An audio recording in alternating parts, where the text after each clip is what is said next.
दोस्तों, आज इस वीडियो में हम लोग जानेंगे definition of domain, range and codomain. यानी कि डोमेन क्या होता है, रेंज क्या होता है और कोडोमेन क्या होता है। तो देखो, ये जो तीनों चीज़ें हैं, डोमेन, कोडोमेन और रेंज, वो तीनों की तीनों ही एक रिलेशन में डिफाइन की जाती है। ठीक है। अब देखो, लेट सपोज करो कि मैंने मान लिया है एक आर है रिलेशन, एक आर है रिलेशन है कहाँ से कहाँ तक, ए से लेकर ए तक, ए टू ए। ए टू ए का मतलब है कि वो ए, पहला सेट जो है वो ए से बना हुआ है और दूसरा सेट भी है ए से ही बना हुआ है, यानी ए से शुरू हुआ है और ए पे ही ख़त्म हुआ है। ठीक है।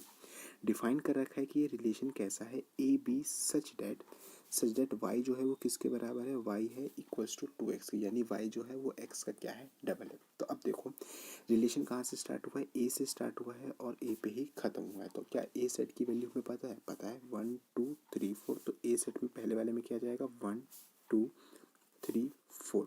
क्या दूसरा वाला सेट कोई और है क्या, नहीं, दूसरा वाला सेट भी तो ए ही है। तो उसमें भी कौन कौन आएगा, 1 2 3 4। ठीक है। अब देखो, ये रिलेशन दे रखा है हमें y is equals to 2x। तो अब हम इसमें करते क्या है, हम इसमें x की वैल्यूज लेते हैं और इस रिलेशन में डालते हैं और y की वैल्यू निकालते हैं। अब जैसे कि x की वैल्यू अगर मैं 1 डालूंगा तो y की वैल्यू कितनी आएगी, x की वैल्यू अगर मैं 1 डालूंगा इसमें y इक्वल्स टू 2x में, तो y is equals to 2 into 1, यानी कि कितना आएगा, ये आएगा 2। ठीक है। तो 1 डालने पर कितना आ रहा है, 1 डालने पर आ रहा है हमारा 2। अब देखो 2 डालेंगे तो कितना आएगा, अगर मैं y x की जगह पर 2 डालूंगा तो वैल्यू आएगी 4, यानी कि x डालने पर हमारी वैल्यू 2 डालने पर कितनी आ रही है, 2 डालने पर आ रही है हमारी 4। अब 3 डालने पर कितनी आएगी, 3 डालने पर आएगी 6। अब 6 आ तो जाएगी पर 6 हमारा क्या सेकंड वाले सेट में है, सेकंड वाले सेट में कोई भी एलिमेंट ऐसा नहीं है। तो ये एरो तो उधर जा ही नहीं पाएगा, ना ही 4 पे जा पाएगा। 4 अगर डालेंगे तो 8 आएगा और 8 भी सेकंड वाले सेट में हमारे पास नहीं है। ठीक है। तो अगर कोई एलिमेंट सेकंड वाले सेट में नहीं है तो उसका हम लोग एरो डायग्राम यहाँ पर नहीं बना पाएंगे। एरो डायग्राम क्या है, एरो डायग्राम यही है, रिप्रेजेंट करना कि कौन से एलिमेंट की वैल्यू कहाँ पर आ रही है। इसी वैल्यू को हम लोग क्या कहते हैं, इमेज भी कहते हैं। क्या कहते हैं, इमेज। कि 1 की इमेज किस पे जा रही है, 1 की इमेज जा रही है 2 पे, 2 की इमेज किस पे जा रही है, 2 की इमेज जा रही है 4 पे। ठीक है। अब इसके अंदर हम लोग जानेंगे डोमेन क्या है, कोडोमेन क्या है और रेंज क्या है। तो देखो, डोमेन की डेफिनेशन ज़्यादा बड़ी नहीं है। डोमेन का मतलब होता है इनपुट। इनपुट यानी कि हमने क्या क्या पुट करा।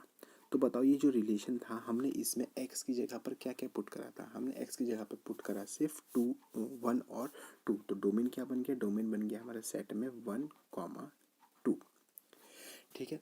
उसके बाद रेंज, रेंज क्या होता है, रेंज होता है तुम्हारा आउटपुट। आउटपुट यानी कि इनपुट डालने के बाद जो जो वैल्यू आती है उसी को हम लोग क्या कहते हैं, आउटपुट कहते हैं। तो बताओ, 1 और 2 डालने पर क्या क्या वैल्यू आई, 2 और 4।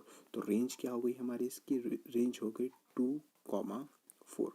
उसके बाद कोडोमेन, कोडोमेन होता है हमेशा तुम्हारा सेकंड वाला सेट। कि सेकंड वाला सेट आखिर मेरे को क्या दे रखा है, सेकंड सेट। तो सेकंड सेट क्या दे रखा है, सेकंड सेट तो हमें दे रखा है ए 1 2 3 4। तो इसका कोडोमेन क्या हो गया, इसका कोडोमेन हो गया हमारा 1 2 3 और 4। ये हो गया हमारा इसका कोडोमेन।